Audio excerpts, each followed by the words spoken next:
Assalamualaikum warahmatullahi wabarakatuh. Selamat berjumpa kembali di kelas Mekanika Fluida pada Material Geologi.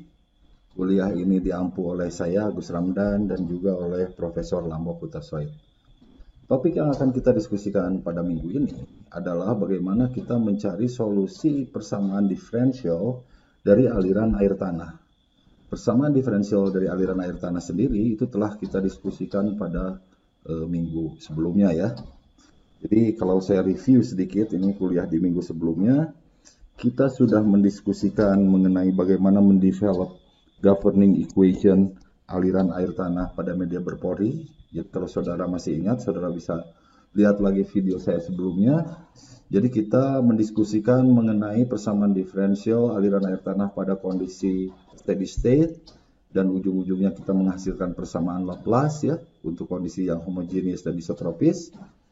Dan kita juga mendiskusikan mengenai kondisi transient ya, kondisi transient untuk media yang homogenis dan isotropis itu menghasilkan persamaan Poisson gitu ya. Jadi itu adalah persamaan diferensial yang akan kita coba diskusikan bagaimana mencari solusinya ya. Nah, solusi dari persamaan diferensial ini itu bisa menjawab berbagai hal sehubungan dengan science question mengenai hidrogeologi di suatu daerah misalnya ya. Jadi ini beberapa list pertanyaan, beberapa list dari science questions yang akan kita coba jawab dengan mencari solusi dari persamaan diferensial aliran air tanah pada media berpori ya. Jadi misalnya ini science questions yang pertama itu adalah di mana daerah resapan dan luahan dari suatu sistem hidrogeologi di suatu wilayah ya. Jadi ini terutama daerah resapan ya. Daerah resapan ini selalu menjadi big question nih. Kita selalu ditanya oleh planner, di mana daerah resapan yang harus kita conserve supaya sumber air tanah kita bisa sustain. Misalnya seperti itu gitu ya. Nah, ini pertanyaan mengenai daerah resapan ini kelihatannya pertanyaan yang simpel gitu ya. Nah, tapi ini bisa kita jawab jika kita telah mencari solusi dari persamaan diferensial aliran air tanah. Nanti akan coba kita diskusikan ya. Kemudian yang kedua ini pertanyaan kuantitatif mengenai berapa balance antara resapan dan luahan gitu misalnya ya. Apakah kita sudah defisit terlalu jauh gitu ya karena pengambilan terlalu banyak dibandingkan dengan yang meresap, misalnya daerah resapannya sudah terganggu gitu ya.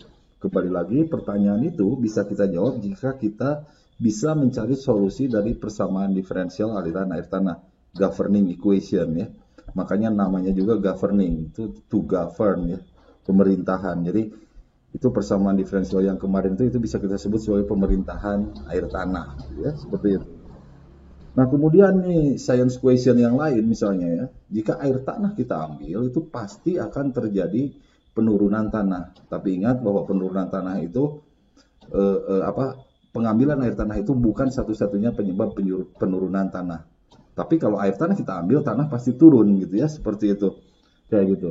Nah, ini ada yang istilahnya itu safe yield ya. Jadi safe yield itu berapa air tanah yang bisa diambil dari satu sistem hidrogeologi atau cekungan air tanah supaya dampak negatif seperti land subsidence-nya itu dapat minimal. Jadi tidak mengakibatkan engineering problems yang berarti misalnya seperti itu. Nah, kembali lagi pertanyaan itu bisa kita jawab jika kita bisa mencari solusi dari differential equation. Nah, kemudian ini pertanyaan sains yang lainnya, misalnya berapa rembesan pada suatu earth fill dam gitu ya, dan bagaimana distribusi tekanannya di bawah permukaan. Ini juga tentunya penting sekali ya. Kalau terlalu banyak yang merembas, misalnya seperti itu, ya namanya juga bukan dam gitu ya. Dam itu kan ngebendung gitu supaya muka air tanah naik.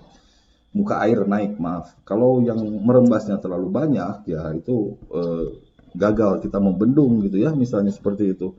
Dalam suatu sistem earth fill, jadi bukan konkret ya, earth fill dam. Nah, kemudian distribusi tekanan juga ini tentunya penting sekali, distribusi tekanan di bawah earth fill dam, karena kalau tekanannya terlalu besar itu bendungan kita bisa fail gitu ya, karena tekanan air yang terlalu besar. Nah, ini juga kembali bisa kita jawab pertanyaan sains ini jika kita mampu mencari solusi dari persamaan diferensial. Nah, kemudian ini real problem ini di beberapa kota besar nih ya, yang terakhir ini. Misalnya berapa debit pengambilan air tanah yang aman oleh industri, gitu ya, debit pengambilan air tanah yang aman oleh industri supaya tidak mengganggu sistem air penduduk. Dalam hal ini sumur gali penduduk misalnya ya. Jadi jangan sampai misalnya ada mall atau ada hotel, dia ngambil air sumur penduduk menjadi kering gitu. Itu bisa menjadi konflik yang luar biasa tuh. Nah, jadi kita juga bisa mengetahui berapa debit aman dengan cara mencari solusi dari persamaan diferensial ya. Nah, ini masih banyak pertanyaan-pertanyaan sains yang lainnya. Ini saudara bisa baca di buku-buku teks. Jadi yang saya bikin list ini yang cukup umum ya, seperti itu. Oke ya, jadi ini misalnya nih ya, yang tadi saya ceritakan mengenai daerah resapan dan luahan. Jadi daerah resapan dan luahan ini kalau saudara lihat ya, ini bisa kita cari, bisa kita ketahui ya, daerah resapan dan luahan itu bisa kita ketahui jika kita mampu membuat ini yang disebut sebagai jaring-jaring aliran air tanah. Jadi ini yang garis hitam tegas ini adalah garis aliran air tanah. Nah, garis aliran air tanah bisa kita rekonstruksi jika kita bisa merekonstruksi garis yang putus-putus ini ya. Garis yang putus-putus ini adalah garis ekuipotensial ya. Nah, kita sudah demonstrasikan bahwa yang namanya ekuipotensial, yang namanya potensial air tanah itu tidak lain dari kesamaan hydraulic head gitu ya. Nah, jadi kita bisa merekonstruksi hydraulic head gitu ya dengan cara mencari solusi persamaan diferensial aliran air tanah kalau untuk kasus ini dalam kondisi steady state ya. Nah, setelah kita mampu merekonstruksi garis ekuipotensial ini, maka kita akan mampu membuat jaring-jaring aliran air tanah yang ini ya. Jaring-jaring aliran air tanah. Nah, dengan mengetahui jaring-jaring aliran air tanah itu, kita bisa mengetahui di mana daerah resapan dan di mana daerah luahan. Jadi untuk kasus ini misalnya ya, daerah resapan itu daerah di mana aliran air tanah itu menjauh dari muka air tanah. Nanti akan kita bahas nih ya. Jadi dari sini ke sini nih, ini adalah daerah resapan. Kemudian untuk sistem yang ini ya, untuk sistem yang ini nih ya. Nah, kemudian dari sini ke sini, ini adalah daerah luahan gitu ya. Nah, jadi ini salah satu aplikasi dari mencari solusi persamaan diferensial tersebut. Jadi kalau kita ditanya sama planner, ini daerah mana yang perlu dikonserv? Ini untuk sistem yang kecil ini, misalnya ini dari sini ke sini gitu ya, seperti itu.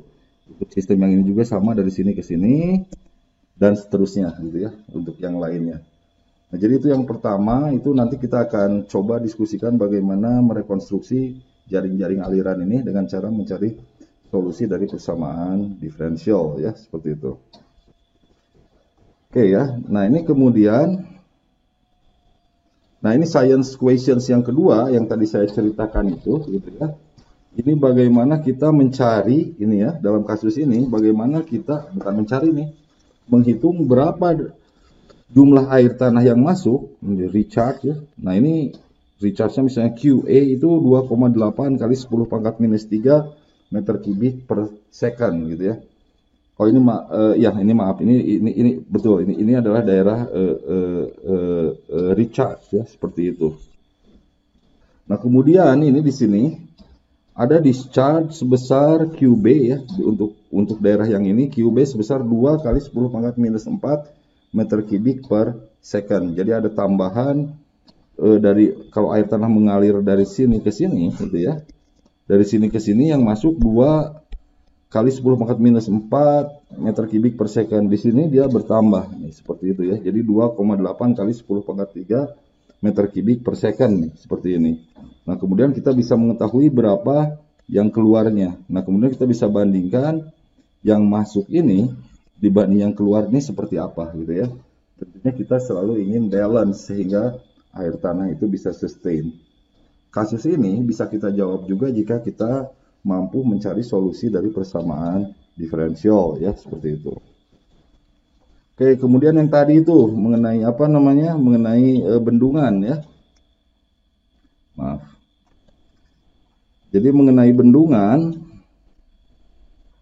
nah yang ini gitu ya. Jadi ini kita misalnya punya earthfill dam di sini nih ya, earthfill dam. Jadi yang bendungnya itu adalah material geomaterial ya, misalnya pasir, lempung seperti itu, sehingga air masih bisa mengalir. Kalau saudara lihat ya, ini mengalirnya itu dari sini ke sini tentunya ya, seperti itu gitu.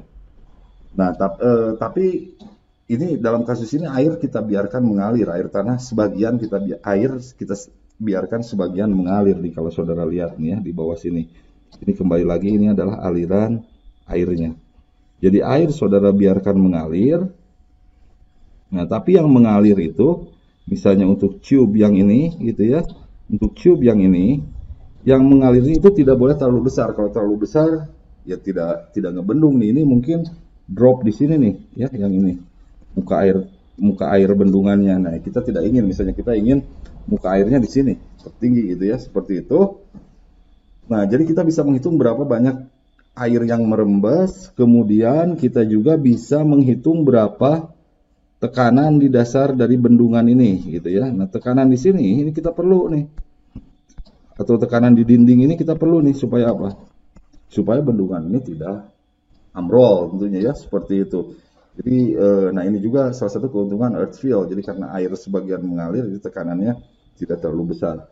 Nah, jadi distribusi tekanan pada dinding bendungan itu juga bisa kita cari distribusi tekanan pada satu earth fill jika kita berhasil menyelesaikan solusi dari persamaan diferensial aliran air tanah. Ini ada bimbingan S2 Palambok yang mendiskusikan mengenai hal ini ya. Jadi rembesan pada bendungan ya.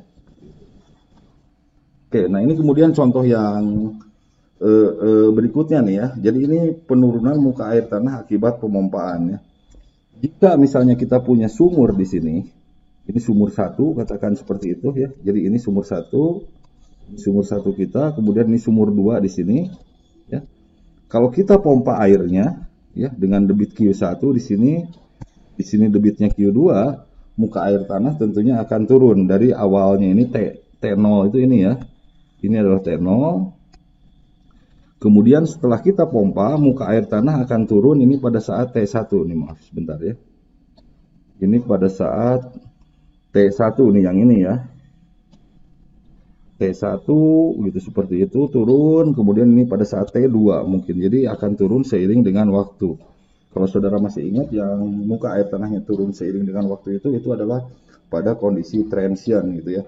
Nah, jadi kita bisa mengetahui secara kuantitatif jika kita ambil dengan debit tertentu berapa penurunan yang akan terjadi. Penurunan yang akan terjadi seiring dengan waktu gitu ya. Nah, ini penurunan yang akan terjadi seiring dengan waktu penting. Misalnya untuk mengetahui gitu ya umur sumur berapa. Karena sumur ini biasanya kita ini untuk confine aquifer nih ngomong-ngomong ya, aquifer ini di atasnya itu ada lapisan yang permeability-nya kecil gitu ya. Jadi umur sumur mengetahui penurunan muka air tanah itu penting untuk mengetahui umur sumur. Karena pompa submersible kita nanti kita akan diskusikan kita harus taruh di bawah muka air ya. Jadi harus selalu berada di bawah muka air. Jadi kalau initial conditions-nya ini submersible mungkin bisa kita taruh di sini gitu ya. Nah, tapi kalau turunnya terlalu besar seperti ini, apa yang terjadi? Submersible pump kita itu ada di atas muka air. Yang terjadi submersible pump kita nyedot pasir akan kebakar gitu ya. Nah, kemudian kasus yang tadi itu yang cukup sensitif yang saya ceritakan kalau ada sumur penduduk di sini gitu ya.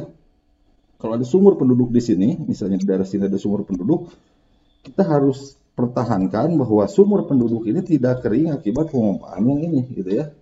Jadi berapa penurunannya pada jarak tertentu dari sumur ini itu bisa kita ketahui juga dengan cara mencari solusi dari persamaan diferensial ini gitu ya.